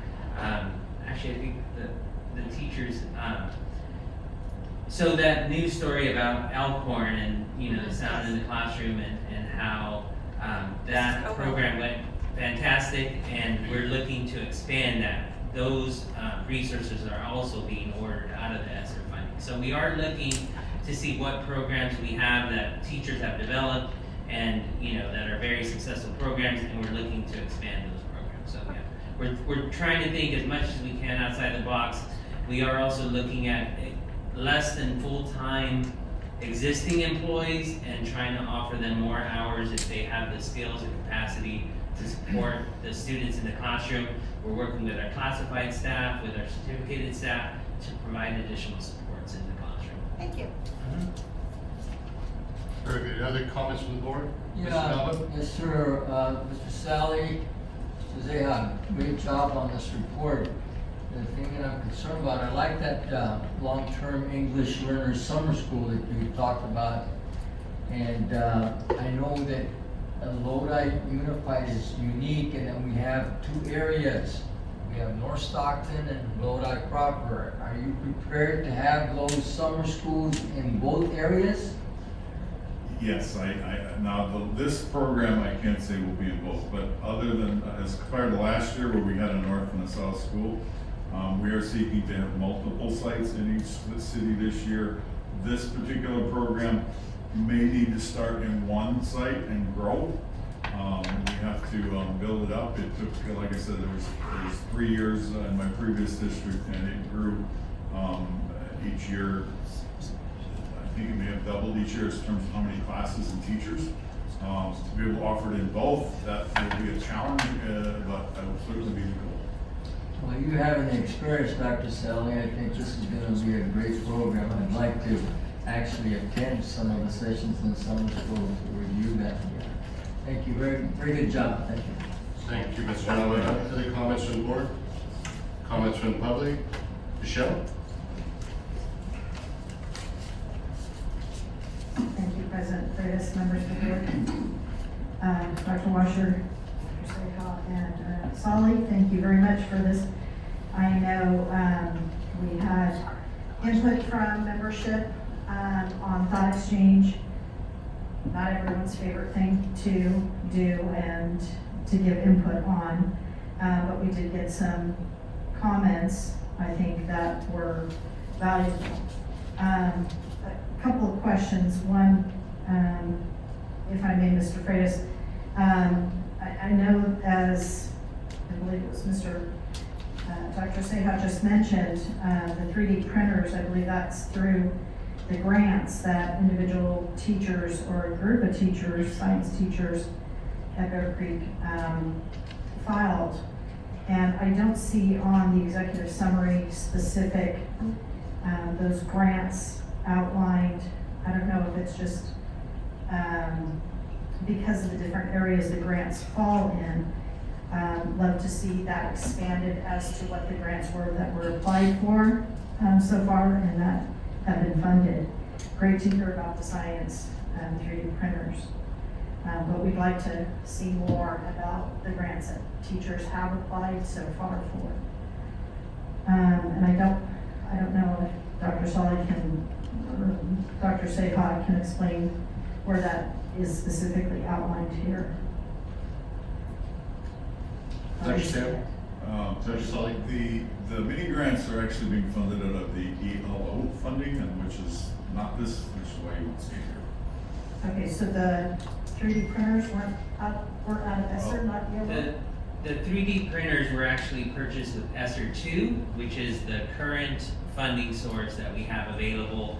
ESSER 3, we won't be able to start spending until after the board approves this expenditure plan. Our deadline to approve the plan is October 31st, so we are not able to start spending the ESSER 3 funds until the board approves the ESSER 3 expenditure plan. ESSER 2 did not have a expenditure plan requirement. Okay, so the grants that people applied for over the last quarter were not part of this then? It was through Expanded learning opportunity. yellow. Yellow. ABC, 1, 2, 3, Yellow. alphabet soup tonight. Thank you for clarifying that. Number one, I'm gonna just, I heard a couple of mention of consultants and outsourcing, and I would say no. Let us not rely on outside consultants. You have a wealth of art educators, music, science, math, English language art. I loved having our migrant and our early newcomer program that we used to have at my home site. We have teachers here and staff here that are willing to do the job. However, their side hustles outside the district currently are paying them more. And that's something that I know with this fund, we can look at increasing that. I know last year, summer school, we got late to getting to the ballpark to get enough teachers to fill those spots. Hopefully we can come sooner with the proposal and get more sites funded with summer school. Really excited to hear about the newcomer program and think that, love Mr. Nava's idea of having one both in Lodi and North Stockton. Putting a newcomer on a bus for a long distance is always a tough one. I'd also like to, on slide 1 of 4, the improved HVAC filtration systems. I believe that we were waiting for a report on how many systems were over, say, 10, 15 years past their longevity. So do we have any idea on how many HVAC systems that we really should be, I'm not sure who, should be changed out for facilities? Do you have a number on what that? I don't have a number, so. Sorry, President Freitas, through President Freitas, I'm not sure who. Being can answer that. Mr. Freitas, if you like, I'll reach out to Michelle and provide her what we have. Thank you. Maybe CC the board on that. Yes, sir. Thank you. So I know on the, I think it's page 2 of the slides, that we talked about you could not hire extra classroom teachers, class size reduction couldn't, the salary couldn't.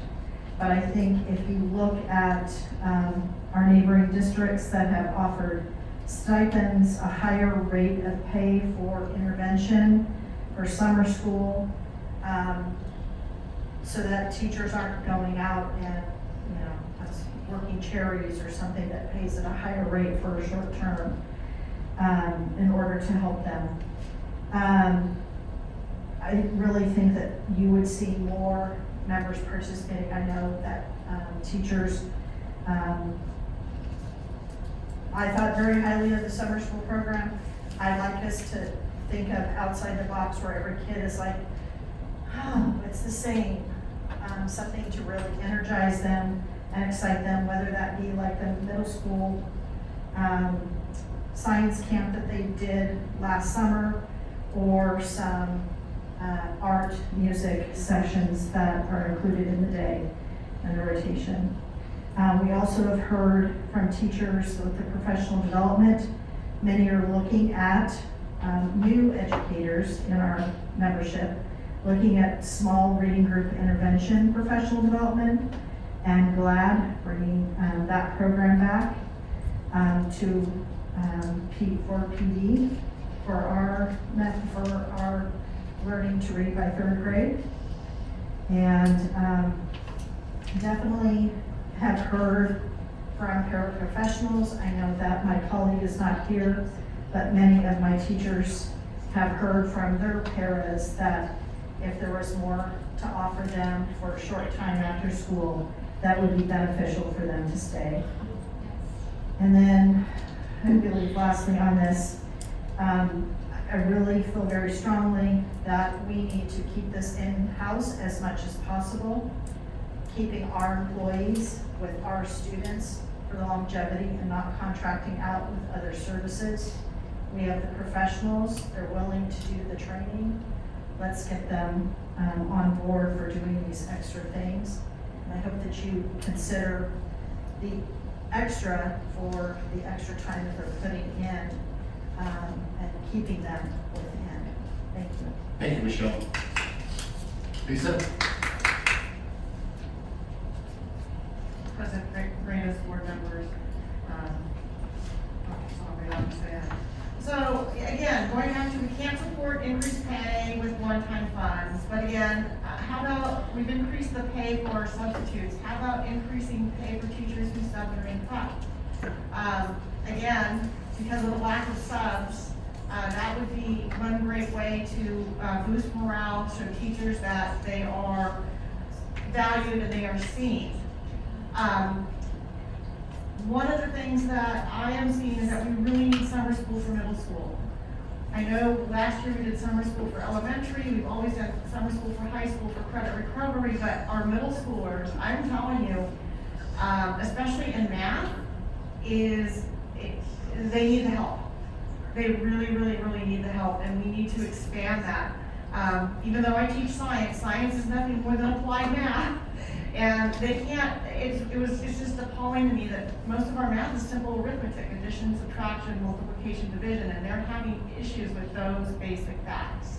So I really, really would like to see summer school expanded toward middle school as well, so we can fill in those gaps, especially as their 8th graders preparing to go to high school. That we really need to step it up and make sure that they've got the skills they need to be successful in high school. We all know that if they're successful that first year, that just energizes them to go through and get their diploma. So we've got to do that. For summer school, again, and some of these other programs, we need to really consider transportation. When you're in a school like mine, where 70% of the students are bused, if we can't provide the transportation, they won't come. They can't come. I know several of my families, they don't have transportation to school. They don't have cars. There is not good public transportation, so we need to really look at that. And then finally, we've all talked about mental health. Mental health is huge. I'm seeing it in kids. You know, we talk about some of these TikTok challenges, things like that. I think a lot of that stems from mental health.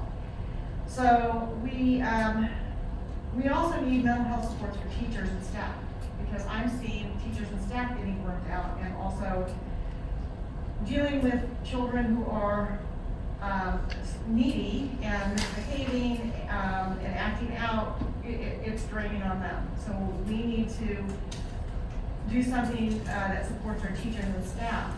But for students, I would really love us to do something outside of the box that we haven't done before, and maybe look into music and movement therapy programs. Those have been shown, I know with adults, to be very, very helpful in increasing positive mental health and that would be something I would love to see the ESSER funds spent on. It's just something different, because what's working now is not. Not really. Thanks. Thank you, Lisa. Any other comments from the public? Comments? I think we have one member of the public present left, so. And no more comments from the board. Dr. Solly, Dr. Washer, Dr. Sayala, you have our direction? Yes, thank you. Thank you. Thank you for this wonderful presentation. So, much appreciated. All right, next on our meeting agenda, we have communications for employee groups. Michelle, it looks like you're it, so you have anything for us tonight? I do, Excellent. and, thank you, President Price, members of the board, Dr. Washer, and those still hanging on. We made it through first quarter, well, most of us. You have a couple of school sites that are still with students, Joe Cerna, Valley Robotics, Middle College are still with students, and we want to first say thank you to Edith and Lisa and all of the tech team members who really, we knew there was an issue over the weekend and was able to get a hold of both of them as members were trying to print out report cards for parent conferences that started on Monday, and something came up and they weren't able to do that. We do appreciate Dr. Washer and Mr. Khan getting back to us with some safety questions that we had with the phone systems down, and are assured that safety will still be working even with the internet and phones off. But we do appreciate all those people that worked on that and are currently working on it. I want to thank all of those teachers for first quarter and their site administrators. A big shout out and thank you to them for all their hard work in starting off a new year with ever-changing protocols, procedures, questions, challenges, technology-wise, social media-wise. Site admins really helped out the first quarter, and with over 70 new teachers, you know, it is those administrators that are on the front line and are able to address their immediate needs, and heard from a couple of new hires, new teachers that said, oh my gosh, my admin has been here to help me, I didn't know who to ask or where to go. So a shout out to those administrators for all that they do. And school lunch, oh my goodness. Our kids need their breakfast and lunch, and all that they do during our breaks, the food that they provide, summer feeding of our students when it's summertime. I know Mr. Khan served as lunch person for a day, but really the cafeteria staff, all of the aides that help out serving our students, especially even like our kindergartners, the help that they need to learn how to open up their milk cartons and the fresh food that they are given on a daily basis. They really do go above and beyond. I want to shout out because that helps our students learn. So thank you for recognizing them tonight, even though they weren't here. I'd like to bring up, Mr. Nava brought forward $200 grant stipend to the teachers. There seems to be a lot of hoops that the teachers are having to go through, and I think that the intention, I don't know if I misunderstood at the meeting, was to give the teachers $200. The hoops that they're having to jump through to get those things, they have to keep it under $150 at a specific site. I thought it was like a flat rate that each teacher would be given for what they already had bought, as many teachers have already started their year with supplies. So maybe if someone could look into that, teachers would really appreciate that. And as most teachers are on a 2-week break, maybe some in Disneyland at this time, we do want to continue as we come back with safe schools and making sure that everyone that comes on campus is ready to learn. And we have been influenced by TikTok and know that there is ongoing issues with that, and really appreciate the district and their support, teachers in the classroom, for these outlandish things that are being asked. And just hope that, think of those teachers resting in, whether it's at home with a good book, taking a long walk, or at the happiest place on earth. Let them enjoy their 2-week break. And thank you so much for the support that you've given this so far this first quarter. And we hope that with these new monies coming in and coming to the table to negotiate, that we can really bring home some good things for our students the rest of the year. Thank you very much. Very nice, thank you, Michelle. Seeing no other employee group representatives, comments from board members. Any board members? I actually have one. Mr. Knackstead. I have I thought you were 45 minutes anyway.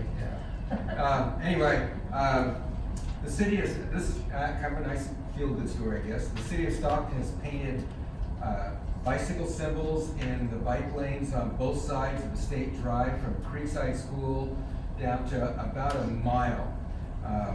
And they also painted very bright green bike buffer lanes close to the school. So they were doing it. I stopped on my bicycle and asked what was going on, and he said, well, this is mainly for the students' safety. And it makes it clear that to drivers that are in abundance around any elementary school or any school, that the students will be traveling in those lanes. I asked them who authorized this, and they didn't know, so I said, that's not a problem because I'm going to take credit for it. And so I just wanted to mention that it's a good project, and it's an easy way to keep kids safe, and it's a good idea. So thank you, whoever came up with that idea.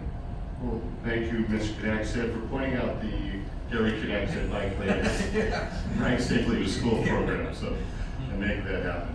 Other comments from the board? Mr. Nava. Yeah, I just wanted to remind you, Mr. President, that today is World Teachers Day. It's celebrated every October 5th, okay? And they're already celebrated in Australia because it's the next day over. So here, well, thank you for reminding us of that. Mr. Porter. Yeah, I have a couple of, I think I'll take over for George tonight. I think it'd be good for the board, and maybe Dr. Washer could help out a little bit, or Mr. Freitas. I would like to see how we're doing with ARBET, because the board hasn't had a report on that for a while.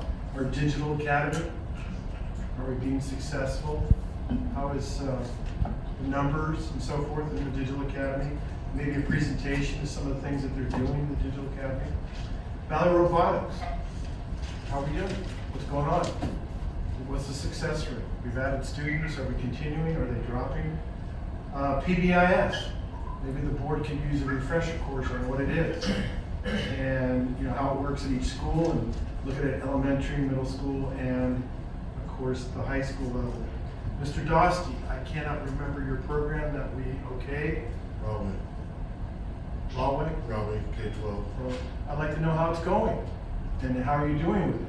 And is it been successful or not, or do you need more support? Basically, these are some of the programs that we have ongoing, and I haven't heard anything about them. And they're a big part of what our school does. We've approved them, and as a board member, I try to be informed. I would love to get more information on that, and I'm sure every board member We'd like to get a report back and see what's happening. I know with ARPET, we have spent a lot of money. And where are we?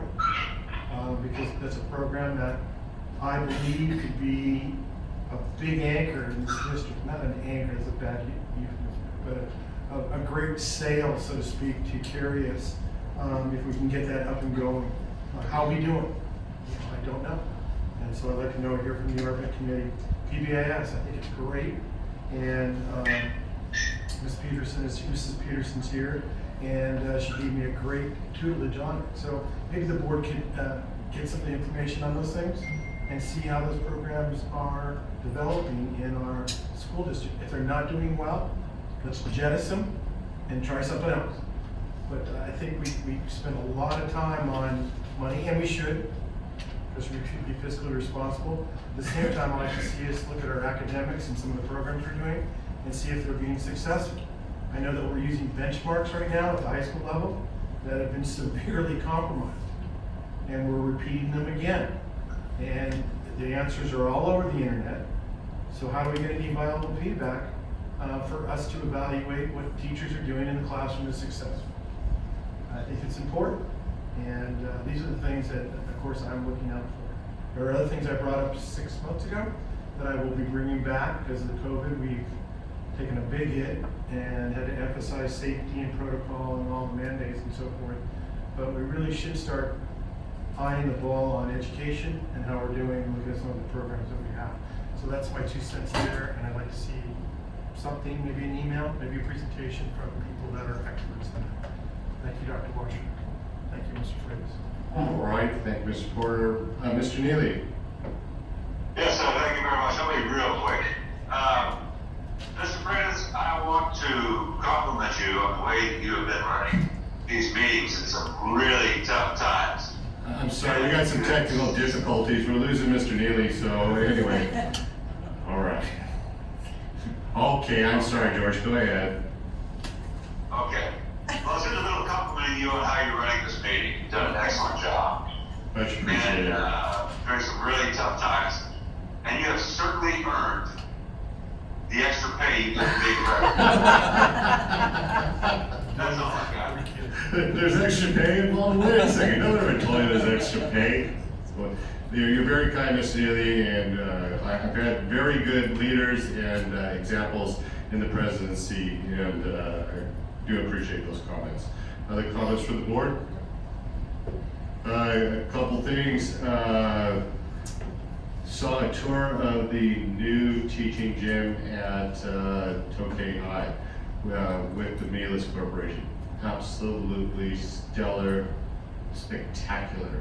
Very, very excited, and it was very nice to also, as part of that tour, they went by Lodi High and talked about and showed everything.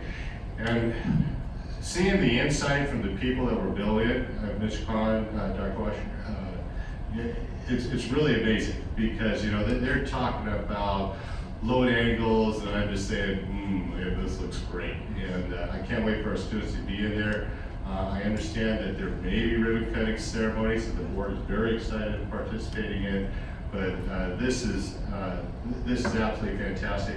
And you know, to talk about our vision 5 years ago when we kicked off Measure U, the plan was, one, creating these amazing facilities for our kids, but two, also using local corporations and providing jobs to our community. And with A.M. Stevens as the general over at Lodi High, Mealis modulars at both areas, and at Needham, this is absolutely fantastic. And people that were on their tour were telling us that they were graduates from Lodi Unified, and that they lived in the area, and how nice this was. Just absolutely first rate. Thank you very much for putting that together, Mealis Corporation. Mr. Nala, I'm kind of surprised that this is right up your alley. My understanding is you are a fan of high school football. The Lodi High School Flames are ranked number 7. Number 7 is good. Number 7 of the top 10 according to the Stockton records. So that is the highest ranking of one of our Lodi Unified teams. They're at St. Mary's, so they're gonna be tested this week, but we have full faith that they, like all of our athletes, will represent the district well, and we're very excited for them to do it. Administration, recognizing them. Thank you, administration, very, very much. And food services, also. It's no secret that it obviously takes many different parts to run a railroad, but what we get from our administration and an army obviously travels on its stomach, and we have some of the best and happiest stomachs anywhere because of the great job that we do. So thank you for recognizing them and bringing that to our attention. And World Teacher Day, which of course is October 5th. And also happy birthday, Heather Day Freitas. 29 years today. So yeah, so we're very happy for her. So, and those were all the comments I have. So no further comments from the board. We have board advisory committee reports, and hearing none, we are adjourned. Thank you, everyone. Have a great rest of your break.